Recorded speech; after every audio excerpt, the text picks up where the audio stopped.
Assalamualaikum warahmatullahi wabarakatuh. Bertemu lagi dengan Ibu dalam pelajaran seni budaya. Alhamdulillah kita sudah masuk ke pertemuan keempat ya. Mudah-mudahan anak-anak minggu kemarin sudah mengisi CBT-nya ya di e-learning. Karena pertemuan ketiga kemarin Ibu sengaja untuk latihan evaluasi sebagaimana pembelajaran seni rupa ya, seni lukis. Oke, baik. Seni rupa selanjutnya yaitu materinya seni patung. Yang akan kita bahas minggu ini pengertian dan fungsi patung, kemudian bentuk dan jenis patung, dan bahan serta alat apa saja yang dibutuhkan untuk berkarya seni patung. Oke. Sebelumnya, apa itu seni patung?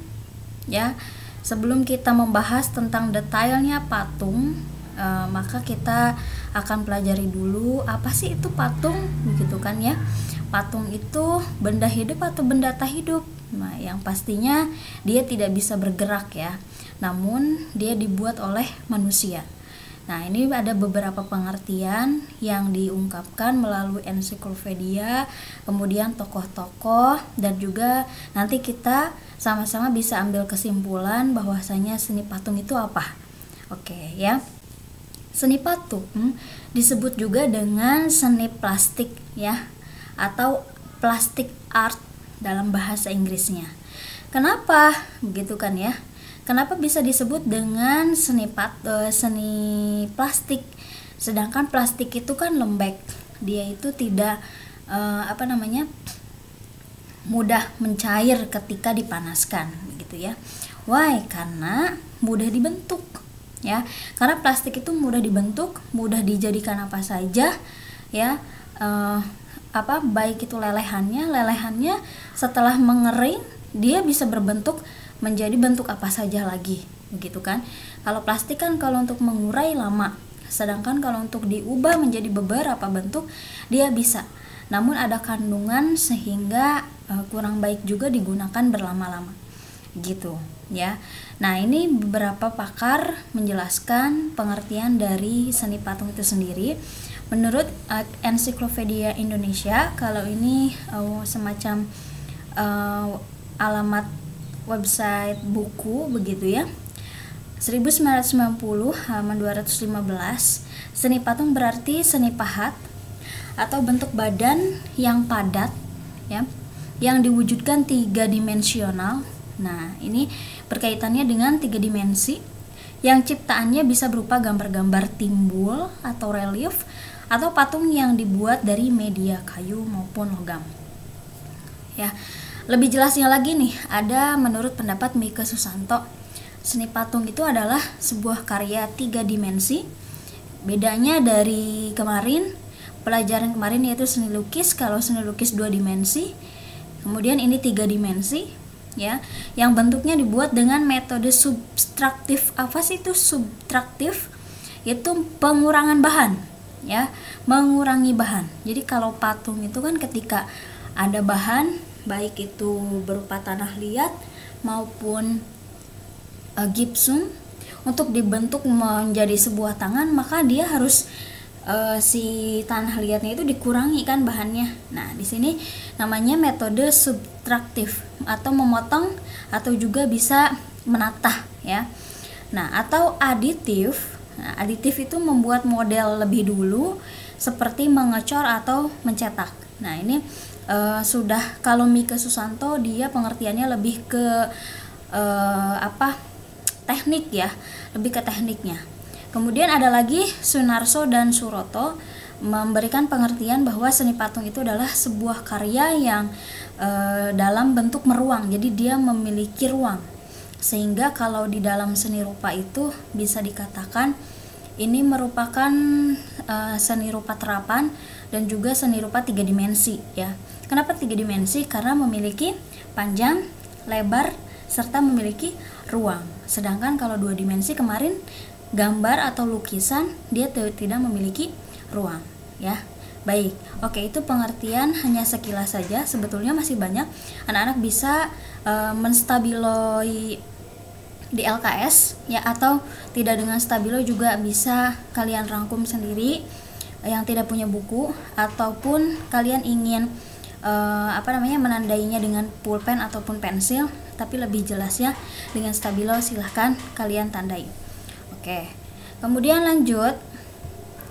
Berdasarkan pembuatannya, seni patung 3 dimensi itu ada beberapa fungsi ya, fungsinya. Kenapa patung dibuat? Nah, ya, berarti itu sebuah pertanyaan yang menyatakan ada fungsinya loh. Ternyata patung itu dibuat ada beberapa fungsi. Yang pertama, patung sebagai fungsi personal ya. Personal itu berarti untuk diri kita sendiri. Kita membuat sebuah patung, fungsinya bukan untuk orang lain, tapi untuk diri kita sendiri ya, termasuk tujuan religi atau sarana beribadah. Kalau zaman Hindu Buddha kan zaman dahulu kala itu mereka itu mempercayai bahwasanya menyembah patung gitu kan ya. Bahkan sebelum ada ajaran agama Islam pun orang-orang Yahudi, Nasrani, dia kan menyembah patung begitu ya, berhala. Nah, sebetulnya yaitu musyrik ya kalau dalam Islam.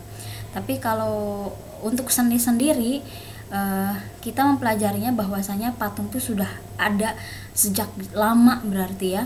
Nah, ini salah satunya patung sebagai fungsi personal. Kemudian yang kedua, patung sebagai fungsi sosial. Ya, apa maksudnya fungsi sosial, Bu? Untuk salah satunya untuk memperingati suatu peristiwa bersejarah atau mengenang jasa seorang pahlawan di sini nih. Dan ini biasanya disebut dengan patung monumen.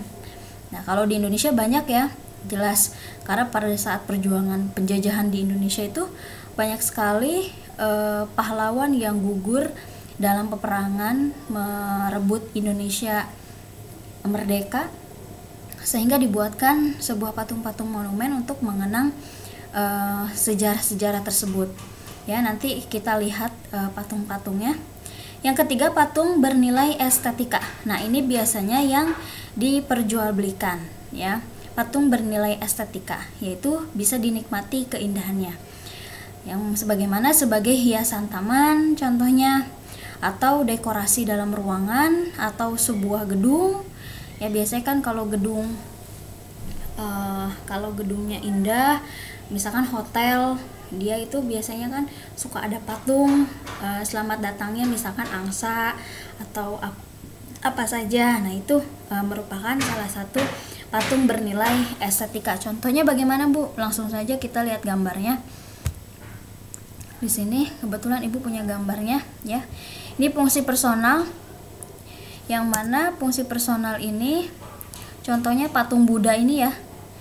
Ya, ini sebagai sarana peribadahan. Masih ada tidak, Bu, kalau zaman sekarang? Ya masih. Kalau bagi yang beragama Hindu, Buddha, mereka masih menyembah patung begitu ya, berhala. Kalau agama Islam ya tidak, kita kan menyembah Allah Subhanahu wa taala ya. Sudah tidak boleh. Ya. Bukan ya tidak aja tidak saja karena orang Islam kan tidak menyembah patung begitu ya. Kemudian fungsi sosial, ini contohnya Tugu Proklamasi, kebetulan yang berada di Karawang sendiri ya. Anak-anak harus tahu ya, jangan salah. Karawang juga merupakan salah satu tempat bersejarah yang mana dulunya Insinyur Soekarno dan juga Muhammad Hatta kan sebelum mengumumkan proklamasi kemerdekaan zaman dulu, beliau itu diculik, istilahnya sebetulnya bukan diculik tapi diamankan ya begitu, dari pengaruh-pengaruh Jepang gitu, sehingga dari pengaruh-pengaruh sehingga supaya tidak terjadi hal-hal yang tidak jadinya kemerdekaan begitu, maka dia diasingkan dulu di Rengas Dengklok, kemudian ke Karawang bisa membuat tugu monumen seperti ini, monumen proklamasi. Kemudian ini juga salah satu contoh ya, monumen kesaktian Pancasila, yang mana ini terjadi pada saat pemberontakan G30 SPKI ya, adanya di Pondok Gede, Jakarta. Alhamdulillah Ibu sudah pernah melihat langsung monumen ini, dan merinding sekali ya, sebab di sini terjadi pembunuhan 7 jenderal gitu ya. Ya, kemudian ini fungsi estetika. Fungsi estetika pasti dia berkaitan dengan suatu keindahan karena dekorasi. Nah, kemudian patung-patung yang untuk pernikahan itu termasuknya ke dalam estetika. Gitu ya. Paham ya anak-anak ya. Baik, untuk selanjutnya bentuk dan jenis patung. Jadi bentuk dan jenis patung itu sebetulnya terbagi menjadi 2 zaman ya. Yang pertama jenis patung primitif atau disebut juga dengan patung klasik. Yang kedua nanti jenis patung modern yang mungkin sudah zaman sekarang ya, abad ke-21. Jenis patung primitif diantaranya yang pertama kali ada itu adanya di suku Asmat. Ini contohnya ya, Jayapura, Papua atau lebih kita kenal sebagai Papua ini. Jadi mereka itu sudah mengenal patung ya, mereka itu mengenal patung. Sebetulnya tidak hanya orang-orang saja sih yang mereka buat menjadi patung, bahkan hewan-hewan pun seperti burung begitu kan. Yang terkenal tuh kan burung cendrawasih. Mereka sudah ada yang membuat dari kayu begitu, patung dari kayu tapi menyerupai burung gitu ya. Kemudian lanjut, ini dari Tanah Toraja ya, ini sudah lama sekali karena Toraja itu kan sukunya sangat sangat susah sekali untuk diganggu gugat begitu. Beliau memiliki adat yang kuat sekali, termasuk dalam penguburan orang yang meninggal. Mereka itu mempercayai bahwa orang meninggal itu biasanya dimakamkan atau disimpan di dalam gua begitu. Makanya ini salah satu contohnya, mereka sudah ada yang membuat patung zaman dulu ya. Kemudian ini pada saat zaman Hindu Buddha menyebar di tanah Jawa dan juga Bali, sudah terdapat relief-relief atau patung-patung seperti halnya di Candi Borobudur ya. Ini Ibu ambil contoh Candi Borobudur di Jawa ya, di Pulau Jawa, tepatnya di Yogyakarta. Kemudian ini pura-pura di Bali begitu. Lanjut ya materinya. Sebetulnya Ibu juga ingin langsung tanya jawab, tapi karena kita medianya susah sekali, jadi tidak apa-apa lah. Nah, ini sedangkan selanjutnya itu bentuk dan jenis patung modern. Bentuk dan jenis patung modern pun terbagi menjadi 3 corak ya. Jadi ada yang mencirikan coraknya terbagi menjadi 3. Yang pertama corak imitatif, kemudian deformatif, dan non figuratif ya. Corak imitatif itu apa sih Bu? Realis. Jadi dia representatif. Kembali lagi kalian buka lagi aliran-aliran seperti halnya aliran pada seni lukis itu hampir sama. Yakni tiruan dari bentuk alam. Ya. Corak imitatif itu asli dari alam. Baik hewan, tumbuhan maupun manusia begitu. Dia hampir menyerupai dengan aslinya. Gitu. Ini contohnya cumi-cumi. Ini jangan salah, terbuat dari ya bahan patung itu sendiri, mau semen, pasir begitu. Kemudian ini ada orang dan dia sedang menduduki kucing ya. Kemudian ini ada kelinci, taman-taman begitu. Nah, ini karena menyerupai bentuk alam begitu ya. Ini namanya corak imitatif. Yang kedua yaitu deformatif. Apa sih itu corak deformatif? Yaitu corak yang banyak mengalami perubahan. Ya begitu. Sebetulnya corak deformatif juga tidak terlepas daripada corak imitatif karena dia mengambil dari objek unsur manusia, kemudian unsur hewan, unsur tumbuhan. Ya tetap ya, objek itu ada 3 biasanya yang mereka ambil, namun dia coraknya banyak mengalami perubahan, jadi lebih distilasi, lebih digayakan ya. Contohnya ini orang ya, orangnya tapi tidak menyerupai asli orang begitu. Jadi dia bentuk tangannya mungkin lebih lebar ya, kemudian ininya kepalanya diapakan, digayakan begitu ya. Ini juga termasuk. Bahkan ini pun keong kan ini ya, tapi keongnya tidak seperti halnya keong biasanya. Jadi dia coraknya banyak mengalami perubahan.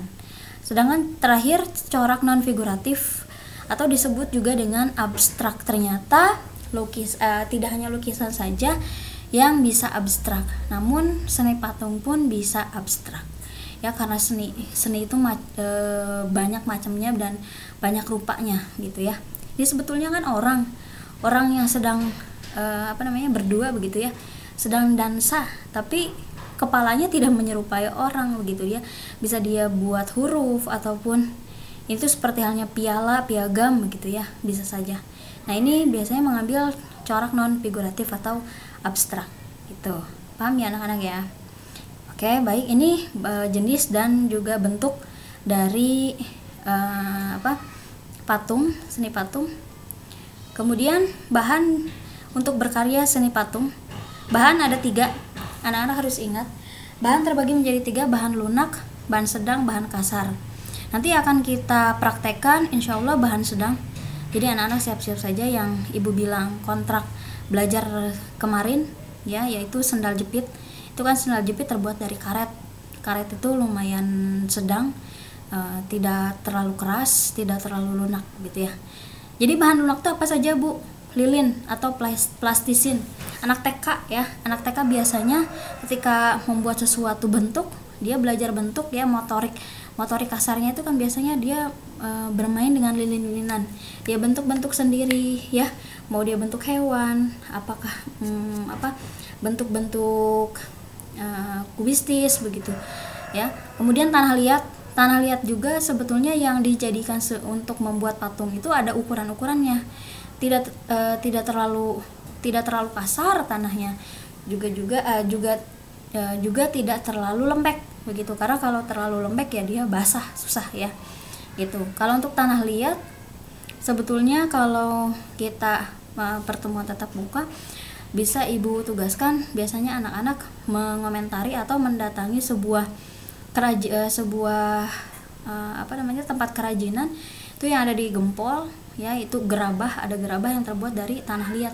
Biasanya ibu menyuruh anak-anak untuk mengobrol atau mewawancarai, tapi tidak apalah, tugasnya lain kali ya. Kemudian dan sabun, bahan sedang kayu waru, kayu randu, kayu sengan, kayu mahoni, dan juga karet.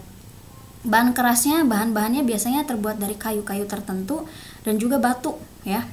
Kayunya kayu jati itu sudah termasuk ke dalam bahan keras karena dia meskipun puluhan tahun itu awet sekali.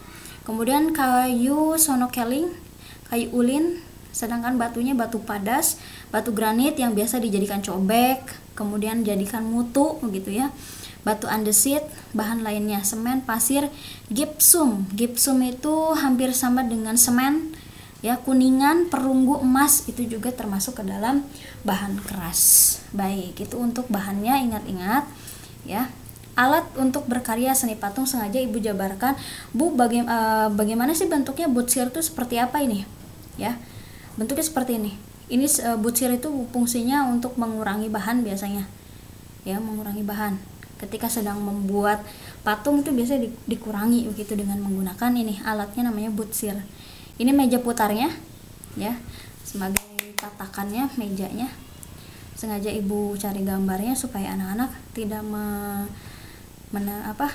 membayangkan begitu ya. Kalau mau cari sendiri ya syukur. Pahat juga berbagai macam bentuk ya. Nah, ini pahatnya. Kemudian palu kayu, sebetulnya palu kayu juga banyak ya bentuknya, tapi ini ibu ambil contoh satu saja. Palu kayu, ini catakan biasanya dia patungnya dengan cara digipsum ya, dicetak begitu. Tapi kalau tidak menggunakan cetakan, misalkan membentuk sendiri, itu berarti tidak menggunakan cetakan. Sendok adonan ya, sendok adonan itu bukan berarti seperti halnya meneplok semen tembok ya, itu salah satu sih, tapi yang lebih ke kerajinan yang ini gitu. Baik, itu materi yang baru saja ibu sampaikan. Mudah-mudahan anak-anak paham. Kalaupun tidak paham silahkan ulangi kembali videonya, karena ini bisa di-download ataupun diulang-ulang oleh kalian ya. Untuk tugasnya, kuis ibu berikan ada 5 soal. Lihat di Classroom, kuisnya ada di Classroom. Oke, selamat mengerjakan. Mudah-mudahan minggu depan kita bisa berjumpa lagi. Assalamualaikum warahmatullahi wabarakatuh.